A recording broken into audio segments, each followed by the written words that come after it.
ታሪካችን የሚጀምረው የህንድ ዋና ከተማ ከሆነችው ኒው ዴሊ ወጣ ብሎ በሚገኝ አንዲት የገጠር ከተማ ውስጥ ሲሆን በዚች ገጠራማ ከተማ ውስጥ የተከሰተን አንድ የአውሮፕላን መከስከስ አደጋን እያሳየን ነው። የአውሮፕላኑ መከስከስም ተከትሎም ቸምኒ የተባለች በመንደሩ ነዋሪ የሆነች አንዲት ብላቴና በትንትን ወደ ወጣው አውሮፕላን አቅራቢያ በመድረስ ዙሪያውን እያሰሰች ሳለ ከተከሰከሰው አውሮፕላን ውስጥ የወደቀ አንድ የቦክስ መፋለሚያ የእጅ ጓንት መሬት ላይ ታገኛለች። ያም ምሽትም ቸምኒ ያገኘችውን የቦክስ መፋለሚያ ጓንት ይዛ ወደ ቤት እንደተመለሰች የቸምኒ ወላጅ አባት የሆነው ካፑር ጓንቱን ከቸምኒ ላይ ተቀብሎ ወደ ቆሻሻ መጣያው በመወርወር ይህ የቦክስ ጓንት ለሴት ልጅ ምንም አይጠቅምም በማለት ይቆጣታል። ቸምኒ ግን በተፈጥሮ ድርቅ ያለች ልጅ ስለነበረች አባቷ ዘወር እንዳለ የቦክስ ጓንቱን ከተጣለበት አንስታ አቅፎ ስትተኛ እናቷ ጋንዲ ታያትና ፈገግ ከማለት በቀር ሳትቆጣት ትቀራለች።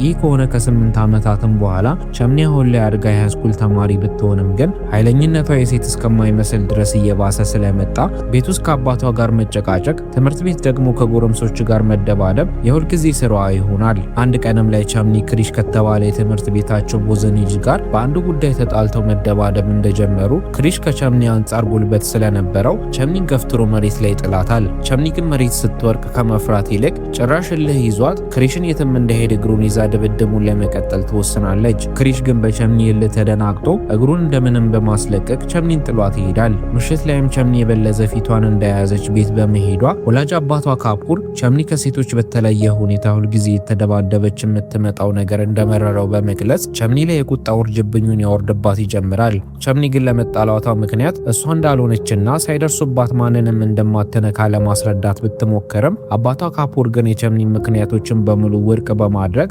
በቅጣት መልክ ለ7 ቀናቶች ያህል ከቤት እንዳትወጣ ያደርጋታል። ከ7 ቀናትም በኋላ ቸምኒ ቅጣቷን ጨርሳ ወደ ትምህርቷ በመመለስ ከጓደኛዋ ጋር ወደ ትምህርት ቤት እየሄደች ሳለ መንገድ ላይ ከ7 ቀን በፊት የተጣላችውን ክሪሽን ከጓደኞቹ ጋር ተቀምጦ ትመለከተዋለች። ቸምኒም ክሪሽን እንዳየችው ከቀናት በፊት እንዴት እንደመታት ትዝ ስላላት ንዴቷ እንደ አዲስ ተቀስቅሶ ቸምኒ በቦርሷ ይዛ የምትዞረውን በልጅነቷ ወርቆ ያገኘችውን የቦክስ ጓንት በማውጣት ታጠልቀዋለች። ቀጥላም ቸምኒ በቀጥታ ወደ ክሪሽ በማምራት ባለፈው የጀመሩትን ጸብ እንዲቀጥሉ እንደምትፈልግ አሳውቀው ግብግብ ከመጀመራቸው ክሪሽ ቸምኒን በጥፊ ብሎ መሬት ላይ ዘረራታል። ቸምኒ መሬት ከመውደቋ በታላቅ ቁጣ ተንቀልቅላ በድጋሚ በመነሳት ክሪሽ ላይ ዘላ ልትከመርበት ስትል ክሪሽ የቸምኒ ቁጣ አስፈርቶት እግሬ አውጪኝ በማለት በመንደር ውስጥ የተሽለኮለከ መሮጥ ይጀምራል። ቸምኒ ግን በንዴት ውስጥ ስለነበረች ጓንቷን እንዳጠለቀች ለደቂቃዎች ያህል ክሪሽን ስታባረረው ቆይታ በመጨረሻም ሁለቱም ሳያስቡት እየተሯሯጡ አንድ የቦክስ ማሰልጠኛ ጂምን በርግደው ይገባሉ። በዛው ቅጽበትም ቸምኒ ክሪሽ ላይ ደርሳ ፊቱን የቦክስ ጓንት ባጠለቀች በት ደና አድርጋ ስትመታው ጊዜ ክሪሽ የቸምኒ ምት መቋቋም አቅቶት ወደ ኋላው በመንጋለት ፍንክር ብሎ ይወርቃል። ቸምኒ ግን በጣም እልህ ውስጥ ስለነበረች ድብደባዋን በመቀጠል ክሪሽን ከወደቀበት አንስታ ልትደበደበው ስትዘጋጅ የቦክስ ማሰልጠኛ ጂም ውስጥ የነበሩት በሙሉ ተረባርበው በቸምኒና ክሪሽ መካከል በመግባት ሲያገላግሏት የጂሙ ዋና አሰልጣኝ የሆነው ዶንቴ ደግሞ ያደረገችው የቦክስ ጓንት ተራ መፋለሚያ ሳይሆን ክብርና ስርዓት ያለው ሰው ብቻ የሚለብስ ጓንት እንደሆነ በቁጣ ቃል ይናገራታል። ቸምኒም ዶንቴ እየተናገራት ባለበት ወቅት አይኗን አማትራት ጂሙን ስትመለከት ዶንቴን ከህንድ ሀገር የቦክስ ቻምፒዮን ቡድን ጋር የተነሳውን ፎቶ ስላየች ዶንቴ ማለት የጂሙ ዋና የቦክስ አሰልጣኝ እንደሆነ ትረዳለች። በዚህም ወቅት ቸምኒ ረጋ ብላ ዶንቴን ቦክስ እንዲያሰለጥናት ስትጠይቀው ጂሙ ውስጥ ያሉት ሰልጣኞች በሙሉ ሰምተው ቸምኒ ላይ መሳለቅ ይጀምራሉ። ዶንቴ ደግሞ ቸምኒ ለምን ብሎ እሷን ቦክስ እንደሚያሰለጥናት ጥያቄ ያቀርብላታል። ይህን ጊዜም ቸምኒ እሷን የሚያሰለጥንበት ምክንያት እሷ የቦክስ ስፖርትን በጣም ስለምትወድ እንደሆነ ደጋግማ በመመለሷ ዶንቴ ቸምኒ እውነትም የቦክስ ስፖርት ፍቅር እንዳላት ገብቶት ነገ ከጧቱ 1 ሰዓት ላይ ጂም ውስጥ እንድትገኝ ቀጭን ትዕዛዝ ይሰጣታል። ቸምኒም ዶንቴ ነገ ነይ ማለቱን ስላላመነች ለትንሽ ደቂቃዎች በድንጋጤ እንደፈዘዘች ትቆይና ከድንጋጤዋ እንደነቃች ቅድም ልትደበደበው የነበረውን ክሪሽን እቅፍ አድርጋ እሱን በማባረሯ ምክንያት ይህን እድል እንዳገኘች ገልጻ ታመሰግነዋለች። ያን ቀንም ቸምኒ በደስታ እየቦረቀች በግብርና ስራ ወደሚተዳደሩት ቤተሰቦቿ ቤት እንደተመለሰች ከትምህርት ቤታቸው አቅራቢያ ያለ የቦክስ ማሰልጠኛ ውስጥ ቦክስ የመሰልጠን እድል እንዳገኘች ለእናቷ ጋንዲ ትነግራታለች። ቸምኒም እናቷ ስልጠና እንድትጀምር እንድትፈቅድላት ስትጠይቃት ጊዜ እናቷም እሷ እንደምትፈቅድ በመንገር ነገር ግን አባቷንም ሄዳ እንድታስፈቅድ ታሳውቃታለች። ቸምኒም ፈራ ተባ እያለች በአጨዳ ላይ ወደሚገኘው አባቷ በማምራት ቦክስ እንድትሰለጥን እንዲፈቅድላት ለመጠየቅ ብታስብም አባቷ ካፑር ግን መቼም ቢሆን ቦክስ እንድትሰለጥን እንደማይፈቅድላት ስለገባት ምንም ሳትነግረው ትቀራለች። በቀጣይም ቀን ቸምኒ ማልዳ በመነሳት ቤት ውስጥ የምትሰራውን ስራ በሙሉ ፈጥና ካከናወነች በኋላ ወደ ከተማ የሚሄደውን ባስ ተሳፍራ በጠዋት ዶንቴ ወደ ቀጠራት ጂም ገስግሳ ትደርሳለች። ቸምኒም በተማሟቀ መንፈስ ወደ ጂም ገብታ ስልጠና ለመጀመር ብትዘጋጅም አሰልጣኙ ዶንቴ ግን ቸምኒ ወንበር ላይ ተቀምጣ ሰልጣኞቹ ሲሰለጥኑ እንድትመለከት ስላዘዛት ቸምኒ እንደታዘዘችው ወንበር ላይ ተቀምጣ ሰልጣኞቹን መከታተል ትጀምራለች። ሆኖም ግን ዶንቴ ቸምኒ ምንም አይነት ስልጠና ሳያሰለጥናት ለሰዓታት ተቀምጣ ስታበቃ ቀኑ እየመሸ በመምጣቱ ቸምኒ በከንቱ ድካም ተመልሳ ወደ ቤቷ ትሄዳለች። ሆኖም ግን በቀጣዩ ቀን ቸምኒ በድጋሚ ማልዳ ወደ ጂሙ ስትመጣ ዶንቴ ቸምኒን በድጋሚ እንደ ትናንቱ ተቀምጣ ቀኑን ሙሉ ሰልጣኞች ሲደባደቡና ስፖርት ሲሰሩ ብቻ እያየች እንድትውል ያረጋታል። በዚህም አይነት ሁኔታም ቸምኒ ለ10 ቀናት ያህል ቦክስ ማሰልጠኛ ጂሙ ስትመላለስ ቆይታ ምንም ስልጠና ባትጀምርም ዶንቴ ግን ቸምኒ ያለ ተስፋ መውረድ በየቀኑ መመላለሱ አስደንቆት በ10ኛው ቀን ማታ ላይ ዶንቴ ወደ ቸምኒ በመሄድ ይህን ሁላ ቀናት ሲያመላለሳት የቆየው ለቦክሱ ያላትን ፍቅር ለማረጋገጥ እንደሆነ ይነግራታል። ከዚህም በኋላ ዶንቴ ቸምኒን ይዟት ወደ ቦክስ መጋጠሚያው ሪንግ በማስገባት የተወሰኑ የቦክስ ስፖርት ቴክኒኮችን ነግሯት ሳያበቃ በመነጋታው ትክክለኛ ስልጠና እንደምትጀምር ነግሮ ቸምኒን በተስፋ ይሞላታል። በመነጋታውም ቸምኒ እንደሌላው ጊዜ ማልዳ ጂም ከመድረሷ ዶንቴ ቸምኒን ከሌሎቹ ሰልጣኞች ለይቶ ለሷ ትኩረት በመስጠት ቡጢ ሲዘነዘርባት እንዴት መመከት እንዳለባት እንዲሁም ደግሞ እሷም እንዴት አድርጋ ቡጢ መሰንዘር እንደምትችል ያሳያት ይጀምራል። ከዚህም በተጨማሪ ዶንቴ ቸምኒን ፈጣንና ጠንካራ የሚያደርጓትን የስፖርት አይነቶችን ስላሳያት ከዛን ቀን በኋላ ቸምኒ ቀን በቀን እነዚህን ስፖርቶችን ቤቷ ሳይቀር እየሰራች ስልጠናዋን በመቀጠል በአጭር ጊዜ ውስጥ ጂም ውስጥ ካሉ ልምድ ያላቸው ቦክሰኞች የተሻለ ብቃት ላይ ደርሳ ቁጭ ትላለች። በዚህም የተደሰተው ዶንቴም ለቸምኒ ድሮ የሚጠቀምበትን የራሱን ቦክስ ጓንት ሁልጊዜ እንድታደርገው በመስጠት ባሳየችው እድገት እንደኮራባት ገልጾ ወደ ቤት ይሸኛታል። አንድ ቀን ጠዋትም ላይ ቸምኒ ወደ ቦክስ ስልጠና ለመሄድ እየተዘጋጀች ሳለ የቸምኒ ታናሽ ወንድም ጥግ ላይ ተቀምጦ ሲያለቅስ በማየቷ ወደ ወንድሟ ሄዳ ምን እንደሚያስለቅሰው ትጠይቀዋለች። በዚህም ጊዜ ወንድሟ አባታቸው ሰው ላይ የነበረበትን ዕዳ ለመክፈል ሲል የቤታቸውን ብቸኛ ላም ለሰው በማስያዝ ገንዘብ ተበድሮ ሊከፍል እንደሆነ ነግሯት የሚወዳት ላም ለሰው በመሰጠቷ እያስለቀሰው እንደሆነ በሐዘን ይነግራታል። ቸምኒም ታናሽ ወንድሟን በማቀፍ ላማቸውን እንደምታስመልስ ቃል ትገባለትና የዛኑ ቀን ጂማቸው አካባቢ ወደሚካሄድ አንድ ህገወጥ መፋለሚያ ለማንም ሳትናገር ትሄዳለች። ይህ ህገወጥ ፍልሚያም ሰዎች በአጭር ጊዜ ውስጥ በርካታ ገንዘብ የሚያገኙበት ፍልሚያ ቢሆንም ግን ግጥሚያው አደገኛ ስለሆነና ብዙዎቹ ህይወታቸውን ያጡበት ስለሆነ ደፍሮ የሚሳተፍ ሰው ትንሽ እንደሆነ እንረዳለን። የህገወጥ ፍልሚያ ሪንግ ውስጥም ሎካ የተባለ ጠርብ ድንጋይ የሚያክል ተፋላሚ ተጋጣሚውን በቀላሉ ዘርሮ ሲያበቃ ወንድ የሆነ መጥቶ የሞከረኝ እያለ በመዛት ላይ ሳለ ቸምኒ ወደ ሪንጉ በመግባት ሎካ እንደምትገጥመው ታሳውቀዋለች። ይህን ጊዜም ግጥሚያውን የሚያዩት ተፋላሚዎች ቸምኒ ሴት ሆና ቦክስ ለመፋለም በመምጣቷ ሲሳለቁባት ሎካ ደግሞ ቸምኒ እሱን ለመቅጠም ማሰቧ ስላስደነቀው ቸምኒ ግጥሚያ ሪንግ ውስጥ ለምትቆይበት ሰከንዶች በሙሉ $1 ከራሱ እንደሚያስብላት ያሳውቃታል። ሎካም ይህን ብሎ ግጥሚያው እንደተጀመረ ሎካ እንደ ብረት በጠነከሩ እጆቹ ፈጣን ቡጢዎችን ወደ ቸምኒ ሲዘነዝር ቸምኒ አሰልጣኟ ዶንቴ ባሳያት የመከላከል ጥበብ ተጠቅማ የሪንግ ቆይታ ጊዜዋን ማራዘም ትጀምራለች። ብዙም ሳይቆይ ግን ሎካ ቸምኒን በጠንካራ ቦክስ አግኝቷት መሬት ላይ በመዘረር ውድድሩ በሎካ አሸናፊነት ሊታወጅ ሲል ቸምኒ ጥርሷን ነክሳ በመነሳት የሎካን አገጭ መታ ተራ ተፋላሚ እንዳልሆነች ታሳየዋለች። ሆኖም ግን ሎካ በብስጭት ቸምኒ ላይ አደገኛ ቡጢ በማሳረፍ ግጥሚያውን ቢቋጨውም ቸምኒ ከሎካ ጋር 45 ሰከንድ ያህል በመቆየቷ ጥሩ የሚባል ገንዘብ አትርፋ ግጥሚያውን ትጨርሳለች። ከግጥሚያውን በኋላ ቸምኒ ሪንግ ውስጥ የቆየችበትን ገንዘብ ከአጋጣሚው ሰውዬ ልትቀበል ስትል አጋጣሚው ሰውዬ ግን የቸምኒን ገንዘብ በመቆራረጥ ትንሽ ገንዘብ ብቻ ስለሰጣት ቸምኒ ሙሉ ገንዘቧን እንዲሰጣት መጨቃጨቅ ትጀምራለች። ከዛው ቅጽበትም በግጥሚያው ወቅት የቸምኒ ብቃት ያስደመመው አለር የተባለ አንድ ልጅ ቸምኒ ስትጨቃጨቅ አይቶ ፈጥኖ ወደ አጋጣሚው ይሄድና ቸምኒ ያገኘችውን ሙሉ ገንዘብ እንዲሰጣት ያስፈራረዋል። ይህን ተከትሎም አጋጣሚው አለርን በመፍራት ሙሉ ገንዘቧን ለቸምኒ ሰጣትና ቸምኒም አለርን አመስግናው ወደ ቤቷ መሄድ ትጀምራለች። አለር ግን ቸምኒን ባሳየችው ብቃት እንዳስደመመችው በመግለጽ ወደ ቤቷ በሞተር ሳይክል ሊሸኛት ጥያቄ አቅርቦ ጥያቄው ተቀባይነት አግኝቶ አለር ከቸምኒ ጋር ስለ ስራቸው እያወሩ ወደ ሰፈሯ ያደርሳታል። በመነጋታውም ቸምኒ አባቷ ላሟን አስይዞ ገንዘብ የተበደረውን ሰው ዕዳ በመክፈል ላማቸውን ወደ ቤት ካስመለሰች በኋላ እንደ ሁሌው ለልምምዷ ወደ ጂሟ ትሄዳለች። እዛም እንደደረሰች ቸምኒ ወጣቶች የቦክስ ግጥሚያ ውድድር ሊጀመር እንደሆነና ለዚህም ግጥሚያ የሚሳተፉ ሰዎች ስም እንደተለጠፈ በመስማቷ ቸምኒ ሮጣ ስም የተለጠፈበት ቦታ ላይ ስሟን ብትፈልግም ግን ስሟን ከተሳታፊዎቹ ሳታገኘው ትቀራለች። በዚህ ጊዜም አሰልጣኟ ዶንቴ ወደ ቸምኒ በመምጣት ስሟን በድጋሚ ተረጋግታ እንድትፈልገው ስለነገራት ቸምኒ ስሟን ዝግታ ስትፈልግ ቸምኒ የሚለው ስሟ ተሰርዞ ማሪኮም የሚል ስም በስክሪፕቱ እንደተጻፈ ታያለች። ይህን ጊዜም አሰልጣኟ ዶንቴ ማሪኮም የሚለው ስም ጀግና ሴቶች የሚጠሩበት ስም እንደሆነ ለቸምኒ በመንገር ከዚህ በኋላ ለውድድር የምትሄድበት ስፍራ ሁሉ ማሪኮም የሚለውን የጀግና ስም እንድትጠቀም ይነግራትና እሷም ስሙን ደስ ብላት ትቀበላለች።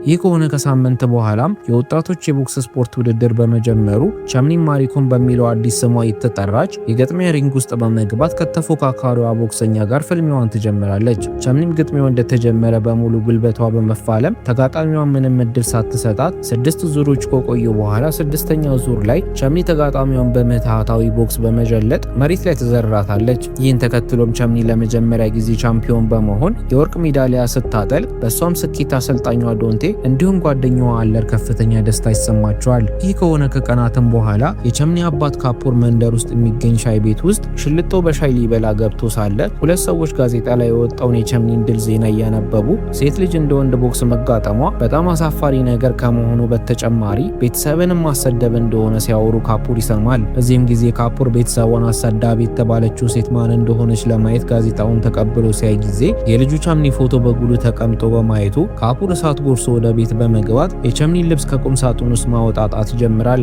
በዚህም ወቅት ቸምኒና እናቷ ጋንዲ ግራ ገብቷቸው ካፖር ምን እንደተፈጠረ ሲጠይቁት ካፖር ግን ቸምኒ ላይ ብቻ በማፍጠጥ እሱን ሳታስፈቅድ ለምን ቦክስ ስፖርት መሰልጠን እንደጀመረች ይጠይቃታል። ቸምኒም ይህንን ስትሰማ በመደንገጥ የቦክስ ስፖርት ማለት ህይወቷ እንደሆነ በመናገር በዚህ ብቃቷ ከቀጠለች በአጭር ጊዜ ውስጥ የሷንም ሆነ የእነሱን ህይወት መቀየር እንደምትችል ለአባቷ ትነግረዋለች። አባቷ ካፖር ግን ቸምኒ ላይ በማጉረጥረጥ ወይ ቤተሰቦችሽን ምረጪ አሊያ ደግሞ ከቤት ወጥተሽ እንደፈለግሹኝ በማለት ሁለት ምርጫ በማቅረቡ ቸምኒ በተሰበረ ልብ ሆና ቦክስ ስፖርትን መቼም እንደማታቆም በመግለጽ የአባቷን ቤት ለቃ ትወጣለች። ከዚህም በኋላ ቸምኒ ውስጧ በእልህ ተሞልቶ ከመቼውም ጊዜ በላይ ጠንክራ በመሰልጠን ለተከታታይ 3 ዓመታት የወጣቶች ቦክስ ሻምፒዮን በመሆን ዝናዋ በመላው ህንድ ይዘምታል። ቸምኒም ህንድ ውስጥ እሷን የሚያስቆማት ኃይል ባለመገኘቱ ሙሉ ትኩረቷን የኤዥያ ሀገራት የሚሳተፉበት የቦክስ ውድድር ላይ በማድረግ ራሷን ስታሰለጥን ቆይታ ወደ ኤዥያ ከመሄዷ በፊት ቤተሰቦቿን ለመጠየቅ በማሰብ ከ3 ዓመታት በኋላ ወደ ቤቷ ትመለሳለች። በወቅቱም ቸምኒ የጸጉር ስታይሏን በመቀየር ጸጉሯን ሙሉ በሙሉ ተላጭተው ስለነበረ ወላጅ እናቷ ጋንዲ በጣም ተቆጭታ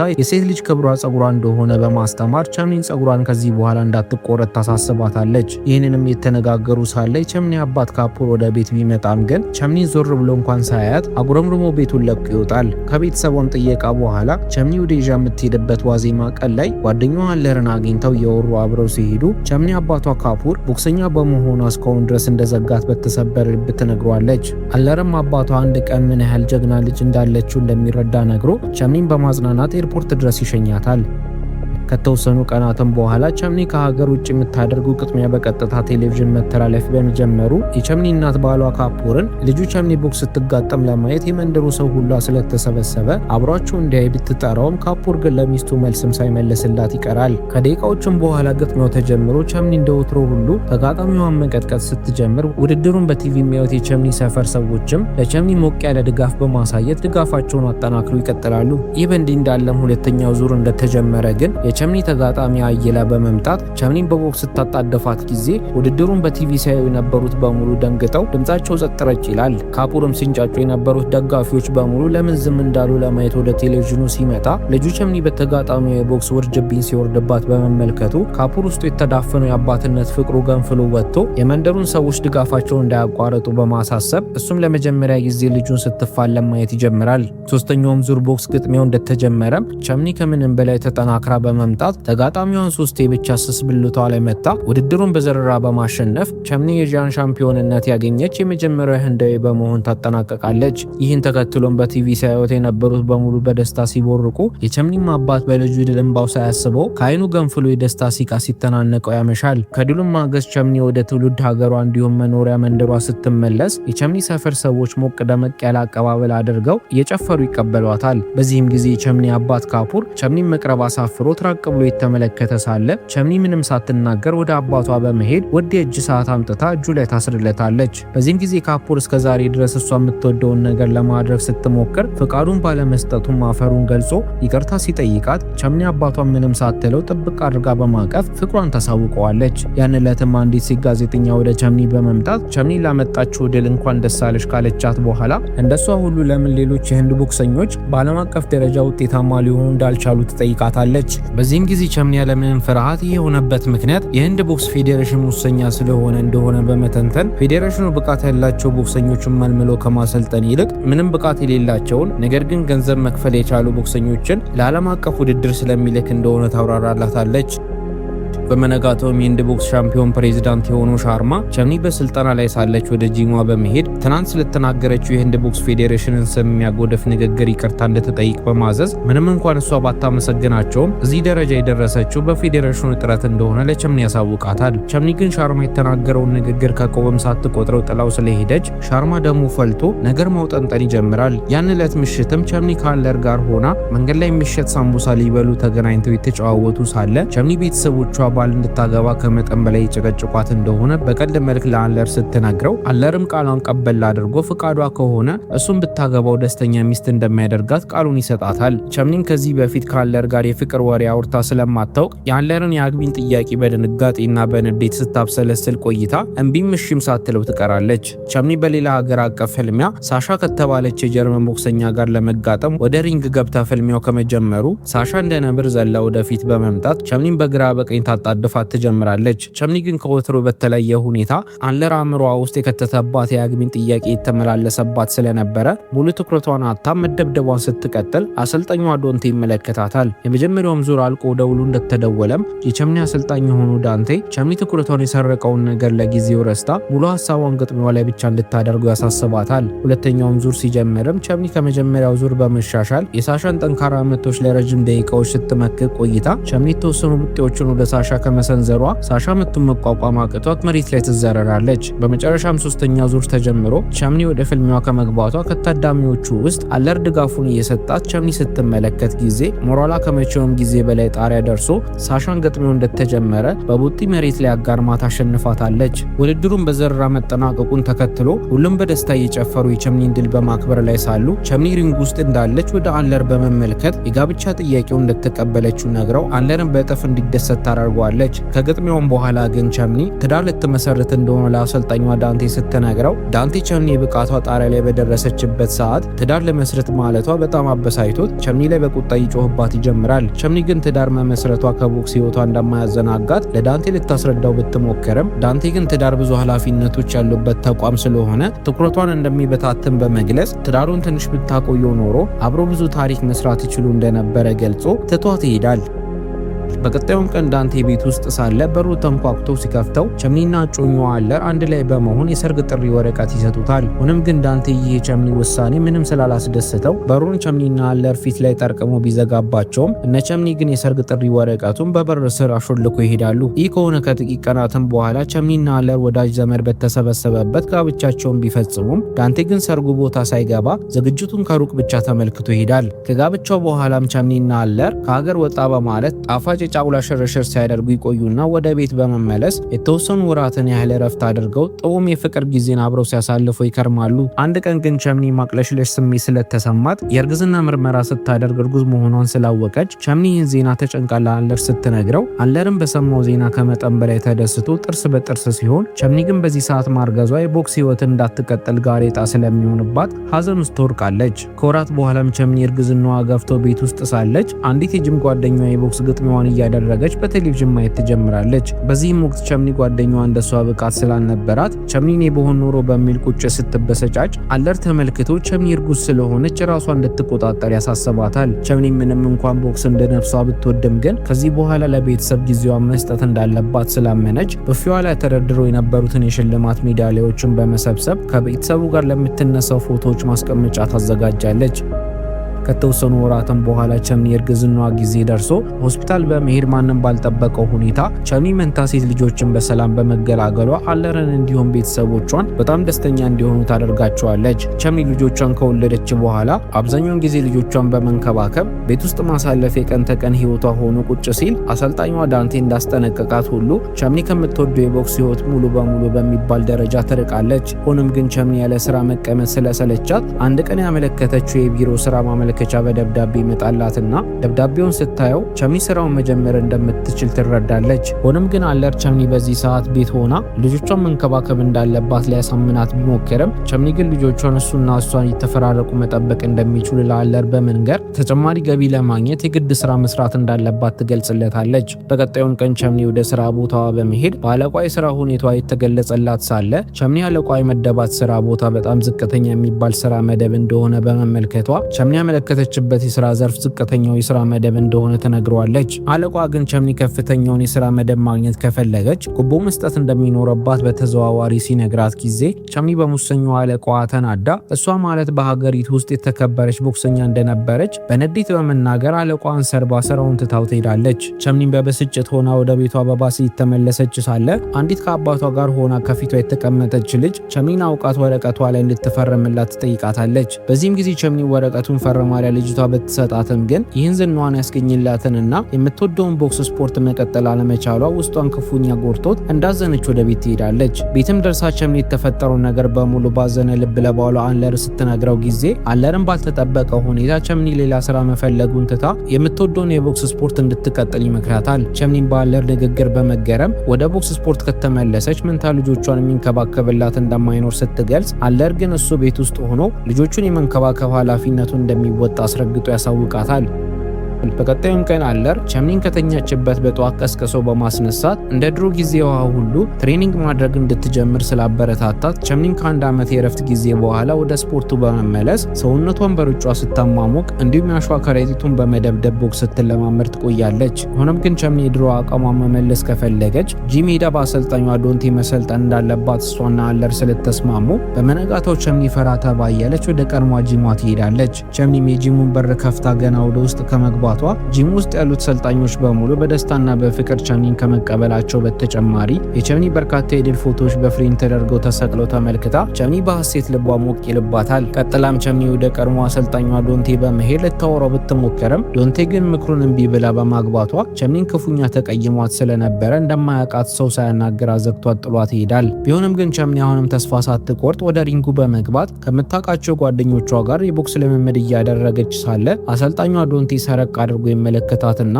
ቸምኒ በወሊድና በረፍት መብዛት ምክንያት ቀድሞ የነበራት ፍጥነትና ቀልጥፍና ሙሉ በሙሉ እንደጠፋ ይመለከታል። በዚህም ሁኔታ ቸምኒ ለተወሰኑ ጊዜያት ልምምዷን እያከናወነች ሳለ አንድ ቀን ልምምድ ጨርሳ ወደ ቤት ስትመለስ አንደኛዋ ልጇ ከፍተኛ ትኩሳት ተነስቶባት ቤት ውስጥ ሴት ዶክተር ትጠራለች። ቸምኒ በድንጋጤ ልጇ ምን ሆኗ እንደሆነ ስትጠይቅ ጊዜ ዶክተሯም ህጻናት ላይ አንዳንድ የሚያጋጥም ትኩሳት እንደገጠማት በመግለጽ ልጇ በቶሎ እንደሚሻላት ነግራት ትሄዳለች። ያን ቀንም ቸምኒ ልጇን ስታባብላት አድራ የልጅቷ ትኩሳት በመብረዱ በቀጣዩ ቀን ለምታደርገው የቻምፒዮንሺፕ የማጣሪያ ግጥሚያ ከባሏ አለር ጋር በመሆን ወደ ግጥሚያው ቦታ ይደርሳሉ። ደውልም ተደውሎ ግጥሚያው እንደተጀመረች ቸምኒም ብዙ ብቃት የሌላትን ልጅ መርታት አቅቷት መታገል ስትጀምር ዶንታይቱ ልቡ ክፉኛ ሲሰበር የቦክስ ፌዴሬሽን ፕሬዝዳንት የሆነው ሻርማ ደግሞ ይህን እድል ተጠቅሞ ከዚህ በፊት ያስቀየመችውን ቸምኒን ለመበቀል ይወስናል። ለሰባት ዙር ከተደረገ እልህ አስጨራሽ ፍልሚያም በኋላ ምንም እንኳን ቸምኒ ግጥሚያውን ተቸግራን ቢሆን ማሸነፏ ግልጽ ቢሆንም ሻርማ ግን ከዳኞቹ ጋር በመመሳጠር ግጥሚያውን የቸምኒ ተጋጣሚ እንዳሸነፈች ተደርጎ እንዲታወጅ ያደርጋል።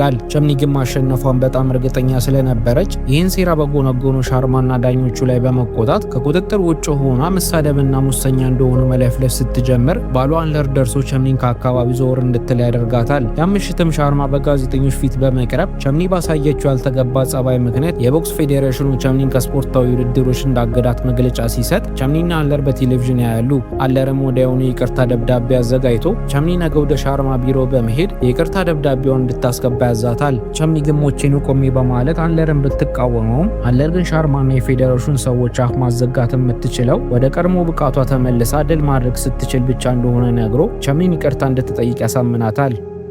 በመነጋታውም ቸምኒ ማልዳ ወደ ሻርማ ቢሮ በመሄድ የይቅርታ ደብዳቤዋን ልትሰጠው ብትሞክርም ሻርማ ግን ሆነ ብሎ ስራ የበዛበት በማስመሰል ቸምኒን ለማናገር ፈቃደኛ ሳይሆን ቀርቶ ቸምኒን ቀኑ ሙሉ ከቢሮ ውጭ ያውላታል። አመሻሽ ላይም ሻርማ ስራ ጨርሶ ከቢሮ ሊወጣ ሲል ቸምኒን አሁንም ውጪ ተቀምጣ ስላገኛት ሻርማ በአሸናፊነት ስሜት እየጎረረ ቸምኒ ጻፈችውን የይቅርታ ደብዳቤ አብሮት ላሉት ባልደረቦቹ እንድታነብ ያደርጋታል። ሻርማም ነፍሱ እስክትረካ ቸምኒ ላይ ሲያሾፍባት ከቆየ በኋላ በመጨረሻም ፌዴሬሽኑ ይቅርታዋን እንደተቀበለ ነግሯት ከፊቱ ያሰናብታታል። ይህ ከሆነም በኋላ ቸምኒ በቀጣዩ ቀን አሰልጣኟ ዶንቴ ቤት ሁለቱ ልጆቿ እንደያዘች በመሄዷ ዶንቴ ቸምኒን ቤት አላስገባሽም ማለት ከብዶት ወደ ውስጥ እንድትገባ ያደርጋታል። በዚህም ወቅት ቸምኒ ዶንቴ ፊት ቆማ ከዓመት በፊት ለማግባት ትንሽ እንድትዘገይ የመከራት ምክር ትክክል እንደነበረ ገልጻ ምክሩን ባለመስማቷ ዶንቴን ልባዊ ይቅርታ ትጠይቋለች። ቀጥላም ግን የሆነው ነገር ሁሉ ለበጎ እንደሆነ ነግራው ስታበቃ ፍቃዱ ከሆነ እንደ ቀድሞ ጊዜ እንዲያሰለጥናትና የተሻለ ተፋላሚ እንዲያደርጋት የተቁለጨለጨች ትጠይቋለች። ዶንቴም ቸምኒ በግልጽ ስህተቷን አምና ይቅርታ በመጠየቋ ምክንያት እሷ ላይ ያለውን ቂም አንስቶ እንደ ቀድሞ ጊዜ ሁሉ ሊያሰነጥናት ስምምነት ላይ ይደርሳሉ። ከዛም ቀን በኋላ ዶንቴ ቸምኒን ከዚህ በፊት ሰልጥና በማታውቀው መልኩ ከከተማ ራቅ ያለ ስፍራ በመውሰድ በገደላ ገደል ላይ በማስሮጥ እንዲሁም ጫካ ውስጥ የተለያዩ ጥንካሬን የሚጨምሩ ሰውነትን አፈራርሰው የሚገነቡ ቴክኒኮቹን ሲያሰለጥናት ከቆየ በኋላ በስተመጨረሻም ቸምኒ ከቀድሞ ብቃቷ የተሻለ ደረጃ ላይ በመድረሷ ቸምኒ ሀገሯን ወክላ የኦሎምፒክ ውድድር እንድታደርግ ትመረጣለች። ቸምኒም በወቅቱ ቻይና ለምታዘጋጀው የኦሎምፒክ ውድድር ወደ ቻይና ከመጓዟ በፊት ቤተሰቦቿ ተሰብስበው የመረቋት በድል እንድትመለስ ነገው ይሸኟታል። ቸምኒም ቻይና ከሄደች በኋላ በመጀመሪያው የማጣሪያ ግጥሚያ ላይ ተጋጣሚዋን በጣም በቀላሉ ስለረታቻት ቸምኒ ለፍጻሜ ቦክስ ግጥሚያ ጥሩ ነጥብ በማስመዝገብ ታልፋለች። ከድሉም በኋላ ቸምኒ ህንድ ለሚገኘው ባለቤቷ አንለር ደውላ የልጆቿን ጤንነት ስትጠይቀው አንለርም ትኩሳት የሚያማት ልጃቸው ትንሽ እንዳመማት ስለነገራት ቸምኒም በፍርሃት መጨናነቅ ውስጥ ልትገባ ስትል አንለር ፈጥኖ ልጃቸው ምንም እንደማትሆን በማረጋገጥ ካልተሻላት ሐኪም ቤት እንደሚወስዳት ቃል ይገባላታል። ነገር ግን አንለር ልጃቸው 2 ቀናት አልፎም ትኩሳቷ ሊለቃት ስላልቻለ ወደ ሐኪም ቤት ወስዷት ምርመራ ሲያደርግ ጊዜ ፍጹም ባልጠበቀው ሁኔታ ልጅቷ በልቧ ላይ ቀዳዳ እንዳለባትና በፍጥነት ቀዶ ጥገና ማድረግ እንደሚኖርባት ለአንለር ያሳውቁታል። አንለርም በሰማው ዜና በርገጎ ከጓደኛው ጋር ተቀምጦ ሳለ ጓደኛው ልጁ ከባድ የልብ ቀዶ ጥገና ልታደርግ እንደሆነ ለሚስቱ ቸምኒ እንዲነግራት በማሳሰብ አይበለውና ልጅቷ አንድ ነገር ብትሆን ግን ቸምኒ ለምን አልነገርከኝም ብላ እንደምትጣለው ይነግረዋል። በዛው ቅጽበት ግን አንለር ሚስቱ ቸምኒ በቻይና ቤጂንግ በሚደረገው የቦክስ ግጥሚያ ላይ ለፍጻሜ ማለፏን በቴሌቪዥን ስላየ አንለር በዚህ ሰዓት የቸምኒን ትኩረት የሚሰርቅ ነገር መናገር ሳይፈልግ ይቀራል። ይህ በእንዲህ እንዳለም የህንድ ልዑካን ቡድንን ይዞ ወደ ቻይና የሄደው አሰልጣኝ ቸምኒን ለፍጻሜ የምትገጥማት ሴት ከዚህ በፊት በኤዥያ በተከናወነው ቻምፒዮንሺፕ ገጥማት የነበረችው ጀርመናዊያ ሳሻ እንደሆነች በመግለጽ አሁን ላይ ግን ሳሻ ብቃቷ ከበፊቱ ጊዜ በበለጠ የተሻሻለ ስለሆነ ቸምኒ በጥንቃቄ እንድትፋለም ምክሩን ይሰጣታል። በዚህም መሃል ወደ ቤጂንግ አብሯቸው የሄደው የቦክስ ፌዴሬሽኑ ፕሬዚዳንት ሻርማ ከቸምኒ በስተቀር ቤጂንግ የሄዱት ተወዳዳሪዎች የሚረባ ብቃት እንዳላሳዩ መናገር ሲጀምር ቸምኒ ተናዳ ጣልቃ በመግባት ጓደኞቿ የቻሉትን ያህል ጥረት ግጥሚያው ላይ ሲያደርጉ እንደነበረ በቁጣ ትገልጽለታለች። ትዕቢተኛው ሻርማ ግን ቸምኒ በቁጣ ስለተናገረችው ተናዶ እንደ ቀድሞ ጊዜው ከስፖርታዊ ውድድር ሊያግዳት እንደሚችል መናገር ሲጀምር ሌሎቹ ሴት ቦክሰኞች ወደፊት በመምጣት ይህን ካደረገ ሁሉም ተሰብስበው እሱ ላይ ክስ እንደሚመሰርቱበት በማስፈራራት ሻርማን ካጠገባቸው እንዲጠፋ ያደርጉታል። ከደቂቃዎችም በኋላ ቸምኒ ፍጻሜውን ግጥሚያ ከማድረጓ በፊት ለአንለር በተደጋጋሚ ደውላ ስለ ልጇ ጤንነት ስትጠይቀው አንለርም ሲጨነቅ ቆይቶ ላለመዋሸት ሲል ልጃቸው በአሁኑ ሰዓት የልብ ቀዶ ጥገና ልታደርግ ሆስፒታል እንደገባች ለቸምኒ ያሳውቃታል። ቸምኒም በሰማችው ነገር ቆሌዋ ተገፎ እንባ በዓይኗ ግጥም ማለት ሲጀምር አንለር ግን ስሜቷን ተረድቶ የፈለገ ነገር ቢፈጠር ፈጣሪ ልጃቸው እንደሚጠብቅላቸው እንደሚያምን ገልጾ እሷ ግን ትኩረቷን ሙሉ በሙሉ ግጥሚያዋ ላይ እንድታደርግ ያሳስባታል። ከተወሰኑ ደቂቃዎችም በኋላ ቸምኒ ፍጹም በተረበሸ አእምሮና በደነዘዘ ስሜት ወደ ሪንጉ ትገባለች። የቀድሞ ሽንፈቷን ለመበቀል ቆርጣ የመጣችው ሳሽም ሪንግ ውስጥ በእልህ በመግባት ፍልሚያው እንደተጀመረ ሳሻ ቸምኒን ከግራ ቀኝ ታጣድፋት ትጀምራለች። ግጥሚያውንም በቴሌቪዥንና በአካል የሚከታተሉት በሙሉ ቸምኒ ምን ሆና እንደሆነ ግራ ገብቷቸው በጭንቀት ማየታቸውን ሲቀጥሉ ቸምኒን ክፉኛ ስትደበደብ ቆይታ ሁለተኛው ዙር ይጀምራል። ሁለተኛውም ዙር እንደተጀመረም ቸምኒ ቡጢ እንኳን መሰንዘር አቅቷት ራሷን ከሳሻ ምት በመከላከል ብቻ ስትቀጥል በወቅቱ አብሯት ያልሄደውና ግጥሚያውን በቲቪ የሚያየው አሰልጣኟ ዶንቴ በቸምኒ ሁኔታ ፍጹም ግራ ተጋብቶ በጭንቀት ማየቱን ይቀጥላል። በሶስተኛውም ዙር ሳሻ ከምንም ጊዜውን በላይ ጠንክራ መታ ቸምኒን በግራ ቀኝ ስታጣድፋት ከቆየች በኋላ ማንም ባላሰበው ሁኔታ ሳሻ ቸምኒን አገጯን መታ መሬት ላይ ትዘርራታለች። ይህን ተከትሎም ዳኛው የግጥሚያውን ማለቅ ለማሳወቅ ቁጥር መቁጠር ሲጀምር ግን ቸምኒ በወደቀችበት ሆና የልጇ ቀዶ ጥገና ፍጹም በተሳካ ሁኔታ ሲጠናቀቅ በማየቷ ቸምኒ ለልጇ ስትል የቦክስ ግጥሚያውን ለማሸነፍ ቆርጣ ትነሳለች።